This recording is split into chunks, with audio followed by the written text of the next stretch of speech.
Wanderer, The Ultimate Hippie Trail Journey is a great read and a hell of a lot of fun. Check it out. Follow the journey and our route on our website at wandererbook.com. This week's adventure, week 35 of the Stevie Wander as we celebrate a 50-year commemoration. It starts out in the fabulous Vale of Kashmir in the Srinagar area.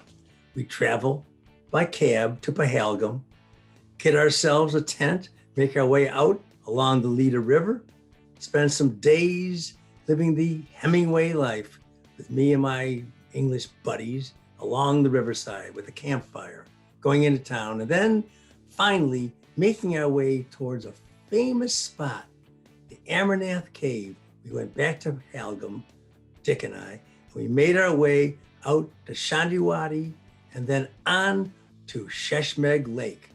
And that will end week 35. Come and join us for the particulars.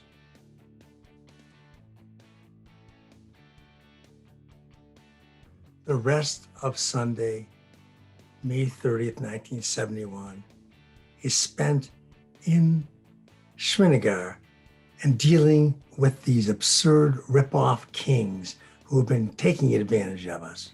We're outraged. We spend an absurd few hours dealing with our boat owner and other boat owners and police trying to convince us to pay the remains of our bill, which we think we had paid too much for such lousy food in such a crummy place with this unpainted, dismal boat.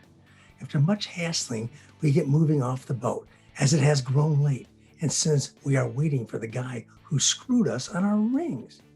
And we start walking out of town and we go quite a ways and we sleep under the stars by the side of the road. We get up this morning and decide we've been screwed again by these local merchants. So we storm back to Srinagar and we've been incredibly hassled all day long trying to get some justice for the price of that ring that I was insane to buy from the tourist police are bothering us all day. I flip out. We've been parading about like spoiled tourists. Oh well, but it ended with me getting 30 rupees back on my ring, so it only cost me about $5. Not too bad. Finally, Monday night, we sleep on the concrete floor in a room adjacent to the policeman's quarters in the Srinagar Tourist Center. The morning comes, we awake and we try hitching to Pahalgam.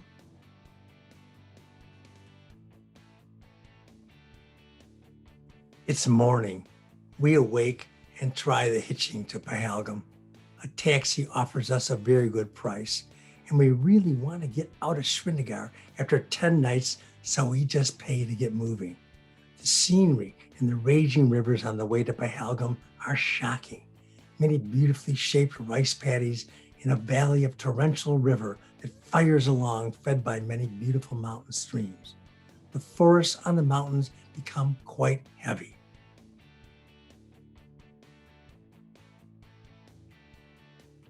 Beautiful. I've come to an incredible place this time. We take our tent a few miles north of town along the rushing river. A coolie carries most of our stuff on his back.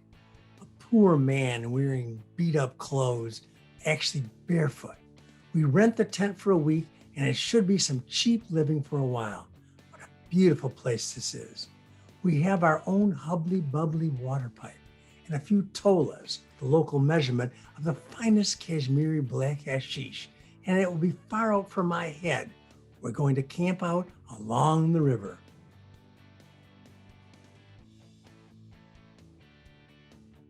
Night comes, and we are blowing our hookah by the red glow of the fire, by the roaring river, living an earnest Hemingway existence.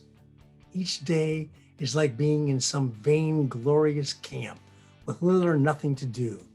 We visit the sweet little town, which has several little restaurants, and one that makes a fantastic sauteed trout dinner, beautifully prepared and very cheap.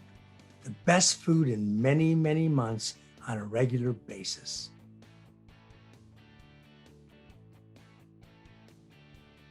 2 June 1971, Wednesday, by the River Leader, north of Pahalgam, Kashmir.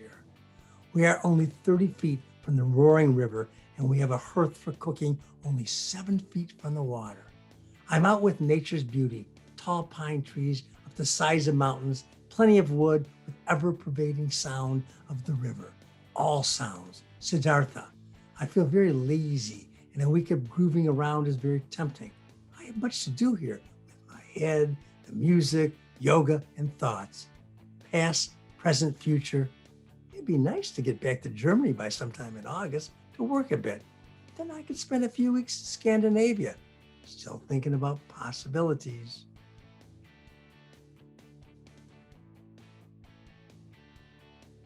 It's Friday night, and 3 couples of freaks move in on top of us here at our campsite on the River Leader. They come in a van, and we blow shit with them, and they have music. I have the pleasure of sitting in this incredible arena and listening to the new George Harrison solo album for the first time, Far Out. One song, Isn't It a Pity, sticks in my mind. The music tonight is a pleasure. I'm really stoned from hookahs, chillums, and straight pipes. I'm thrilled by Harrison, and I'm excited by the thought of a repeat listening. One couple has a little baby. It would be nice to be in love for a while and not screw with reality.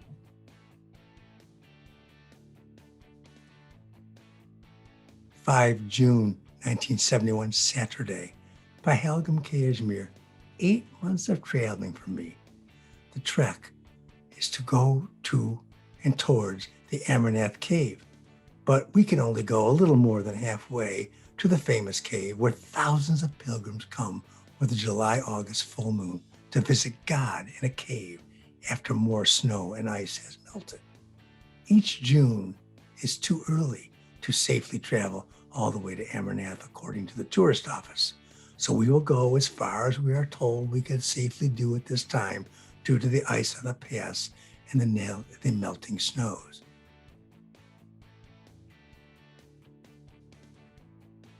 The power and magnificence of the scenery makes me feel so small. It's so large to be up with God. To feel this land of naked, huge beauty is some incredible experience. After climbing straight up the front of a mountain on paths that are like stairways of craggy rocks that are the only way for humans to travel through this part of the world, we go up through this lush mountain gap, and the river goes around this peak that rises to the east of the gap, and we climb into the top of the mountain.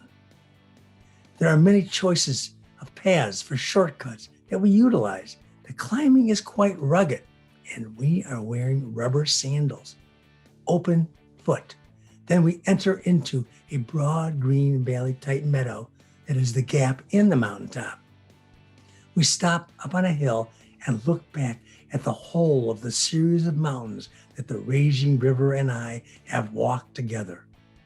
The beauty of that huge valley and a huge mountain back behind Pahalgam is where we started our trek, lined with snow that fills the backdrop that is rimmed with heavy clouds of white and gray that turn to reds in the sun's late hours.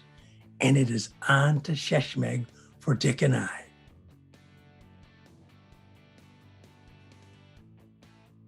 We spend some time with some shepherds, then we set off, not realizing how far we have to go to get to this camp that we're told about at Sheshnag Lake. Most of the travel now is on a gently sloping path upwards along the side of mountains overlook the raging river. It keeps going basically up. Sometimes we come to steep climbs again. We are very tired, and in another grassy glen stopping by the shepherd's fire in the cold of night. The moon is covered by a thick clouded sky that blocks its light from us. We set off again into the night for what feels like a final death march. We are so tired we can barely make it. If there is another grassy widened area, we will probably lay down.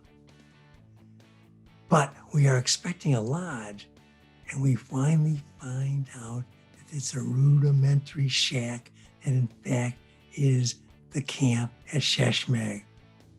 The lake is huge we have to walk all the way to the other side to find these shacks. There's no lights, there's no nothing. The only guide we have to assure we are on the correct path to Sheshnag is this series of white splashes of paint that marks the trail for the heavily traveled pilgrimage in late July, early August. These marks are not clear, and it makes for much uncertainty in this rugged mountainous area.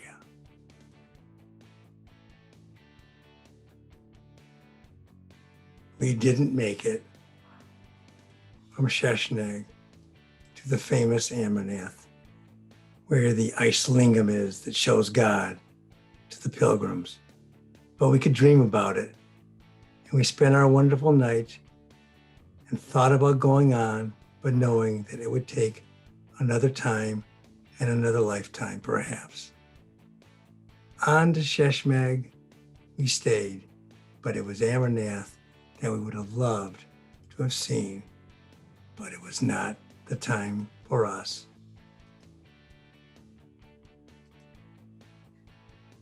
And this is what it looks like when the pilgrims actually get there.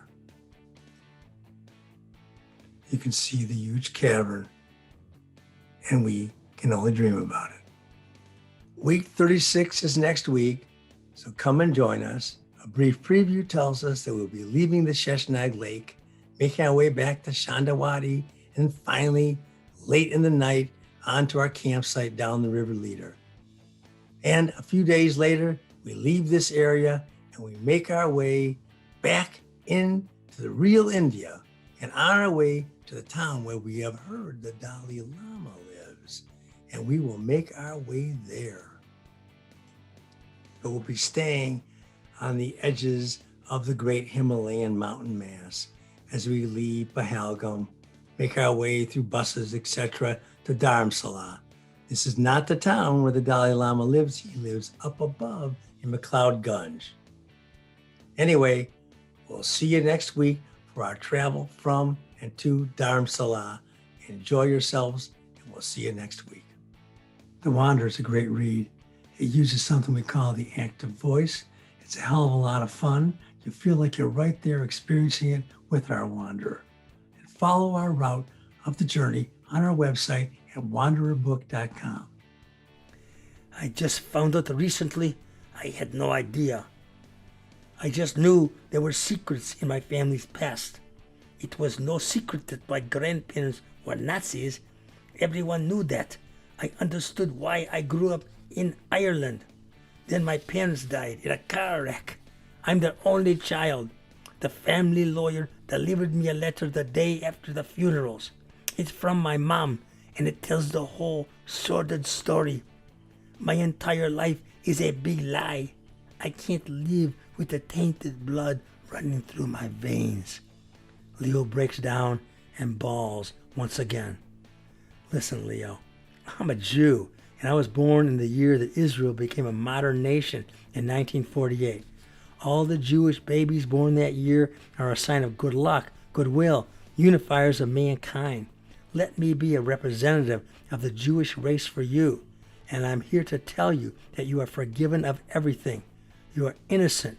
You did nothing wrong. Don't take on the burden of guilt from what others did.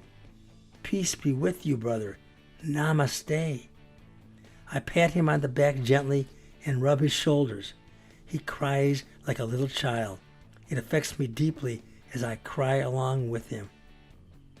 I spot Richard walking back toward the lake. I break away from Leo and walk over to Richard to tell him what's going on. Just then Richard points behind me as I'm walking towards him.